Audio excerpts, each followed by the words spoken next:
We continue to follow breaking news of a tanker truck fire in northwest Oklahoma City. Take a look at this. Wow, live look at the scene near Northwest 164th in Portland. You can see police still there on the scene, and Angelica Brown is there right now. We will check in with her in just a few moments, but first we have to get to our forecast. Some rain out there for people maybe headed to work this morning. Let's check in with Danielle. Good morning, everyone. Yep, so we saw some showers, some thunderstorms yesterday. Well, most of those now south of I-40 and into parts of south central Oklahoma. Temperatures right now 72 here in Oklahoma City, 64 in Woodward, much cooler in western and northwestern Oklahoma. Here's a look at those showers back along I-35 from Pauls Valley all the way down through Ardmore, where Ardmore's picked up over 2 inches of rain since midnight last night, dealing with some flooding issues for them this morning. Rain chances the rest of the morning starting to clear on out, but that greatest shot going to come in south central Oklahoma with maybe a few isolated showers developing back near I-40. But most of us, especially in northern Oklahoma, stay pretty dry. Dealing with some fog though in northwestern Oklahoma. 2-mile visibility in Woodward right now, 7 from Alva through Enid and Stillwater. Could run into some patchy fog possible as you head throughout the rest of the early morning. Here's a look at temperatures right now. Again, 70s. For many, a little bit cooler in northwestern Oklahoma, making our way into the upper 80s this afternoon. Humidity is lower. Big story over the next couple of days, but humidity starts to rise into the weekend. I'll have all those latest details and your rain chances this week all coming up in just a bit. Pike Pass steer clear. Traffic update. It is 6:32 here on this Monday. Map looks great as we kick off the day. Mostly green, but we have a few issues, especially a few crashes that have popped up, and they kind of just went in a diagonal line there. One for Rockwell Avenue at Lancer Lane. Another crash popped up for Southeast 59th and South Sooner Road. Also still keeping tabs on a house fire for North 36th Street west of North Villa Avenue, and a crash for Southeast 29th Street at South Phillips Avenue. Let's take it live to our Pike Pass steer clear traffic tracker coming up. Never wait more than 10 minutes for traffic and weather together. Continue to follow the breaking news this morning. A crash causing a tanker truck to go up in flames overnight at an Oklahoma City gas station. Fox 25's Angelica Brown is live near Portland and Northwest 164th with more. Angelica. Well, guys, police telling us they're still looking for the driver they say is responsible for all of this. Police telling us they ran off from the scene, leaving behind this mess you see behind me.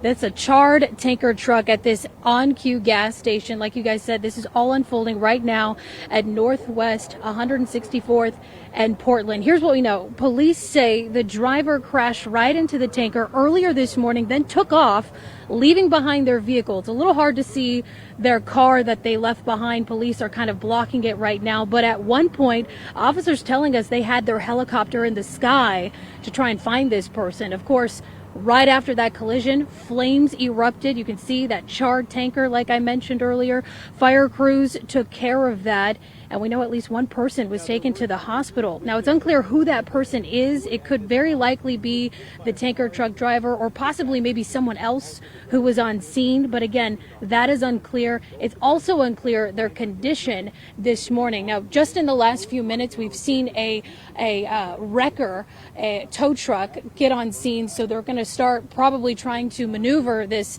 tanker truck out of here. We're going to try and bring you guys an update coming up in our next half hour. For now, I'll send it back to you. Thank you, Angelica. New this morning, officials have identified the man who drowned yesterday in Lake Tenkiller. OHP says 36-year-old Clifton Youngblood seen struggling in the water after he jumped off a boat, went under, never came back up. It took dive crews several hours to find him. The search is on for a man investigators believe shot 2 Good Samaritans who picked him up on I-40. OSBI agents are looking for this man, Lee King. Agents say the man drove King to Love's in Vienna, Oklahoma to get gas, then drove him back to his car. Agents say when they got back to the car, he shot the 2 men, filled up his tank, and drove off. They say the men are in critical condition but stable. The investigation continues into what caused Friday's explosion at the Ardmore asphalt plant.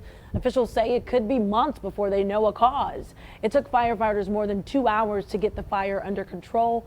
1 person died, but their name has not been released. An Oklahoma professor still recovering this morning after being lost for a day in the Nevada mountains.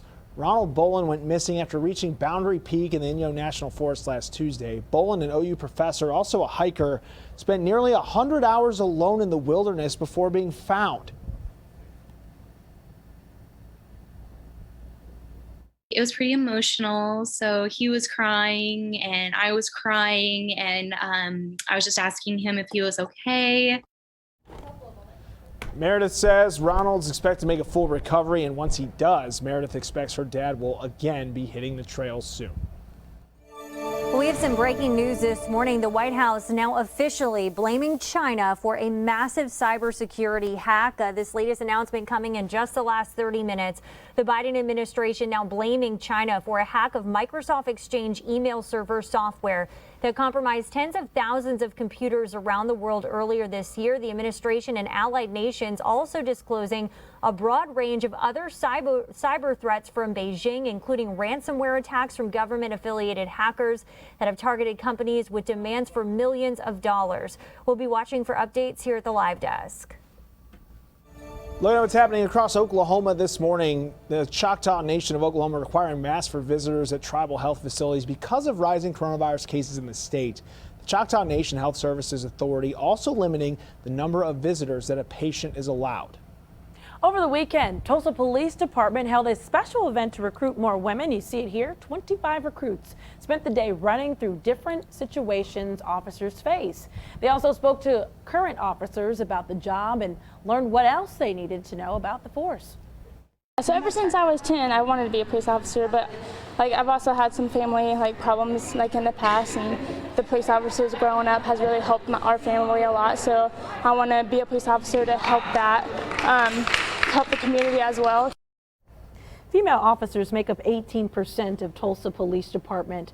Tulsa Police will host a recruiting event for women and men this September. New this morning, the Oklahoma Republican Party will not censure Senators James Lankford and Jim Inhofe for not objecting to the Electoral College votes that certified Joe Biden as president. 122 members opposed the resolution while 93 supported it. Senator Inhofe called the vote a step in uniting the Oklahoma Republican Party against President Biden's agenda. Senator Lankford thanked Oklahomans who supported his campaign for re-election next year. One person is dead, another hurt after an ATV crash in Ellis County. It happened near County Road 77 and 53 yesterday morning. OHP says Jesse Harold Wales and Zane Adam Meyer were riding the ATV when Wales lost control while turning left. The two were thrown and the ATV landed on them. Wales died at the scene. Meyer was treated and released. The crash is under investigation. The pinch at the pump might be here to stay for the rest of the summer at least. That's because of high crude oil prices. The national average for a gallon of regular gas is roughly $3.16. The average price in Oklahoma is around $2.84 per gallon. That's actually 2 cents cheaper than last week, but still 10 cents higher than last month. New this morning, the town of Sterling managed to raise more than $40,000 for a family with a child fighting leukemia.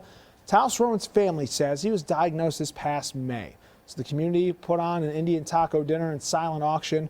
All of those proceeds going directly towards medical expenses. An act of kindness the family says they're beyond grateful for. The family plans to donate any money not needed for those medical bills to the Leukemia Foundation. Don't forget the Department of Public Safety will be opening their new Oklahoma City Mega Center 1 week from today. Once it opens, you'll be able to renew or replace your driver's license, get your real ID. We've got your back with more details on our website, okcfox.com. After taking a year off due to the pandemic, the Fireflight Balloon Fest returns this year in Shawnee. August 13th and 14th will be filled with balloon launches, rides, live music, and fun for the whole family. St. Clair and the Oklahoma Blood Institute hope you'll roll up your sleeves for our 2021 blood drive now through July 23rd. The summer is typically a time for shortages, and the pandemic is also affecting blood supply that helps save lives. You can donate blood and platelets whether you're vaccinated for COVID or not. There's also a need for monetary donations and volunteers. So to learn more about the campaign, go to our website, okcfox.com/cares. Be sure to get your news on the go with the new KOKH News app. You get breaking news alerts, stream Fox 25 newscasts, up-to-the-minute traffic, latest weather all on your mobile device. Search KOKH on Apple and Google Play. It's free. All right, Danielle, how's that forecast looking for today? Hey, you know, not too bad. It was really hot and humid this past weekend. Today, that humidity lower. Temperatures going to fall in the upper 80s this afternoon. Our average high is supposed to be 94. We're not in the 90s again for the day today. Conditions, clouds really going to continue to move on out, and we're looking at mostly sunny afternoon and evening for us. Rain chances, though, there is a slight chance for an isolated shower. That greatest shot, I think, really coming south of I-40 and into south central Oklahoma, but an isolated spotty shower here in central and northeastern Oklahoma, not out of the question. Cold front, hey, it's moving on out. It's bringing the rain with it over the next couple of days. Below average temperatures. Late this week, though, big heat dome going to build in here across Oklahoma. Humidity continuing to increase slowly by midweek, and then into the weekend, another hot, humid weekend for us. Feeling much hotter. I'll have all the latest details on your 7-day forecast coming up in just a bit. Pike Pass steer clear. Traffic updated at 6:41 here on this Monday. Map looks good in green. No major delays or even daily delays popping up yet on our map. We do have a few things for you to keep in mind, including a house fire. This is here for Northwest 36th Street west of North Villa Avenue. Also a crash for Southeast 29th Street at South Phillips Avenue, and a crash for Southeast 59th Street at South Sooner Road. Never wait more than 10 minutes for traffic and weather together. Lawmakers continue to debate a bill that would impact our roads and bridges. Got you back with a closer look at the infrastructure deal, including lawmakers rescheduled to do this week. All right, guys, we're talking cakes, cookies, donuts, donut holes, hot piggies. They got it all here at Brown's Bakery. We got the details for you, though. Stay tuned for more right here on Good Day OK.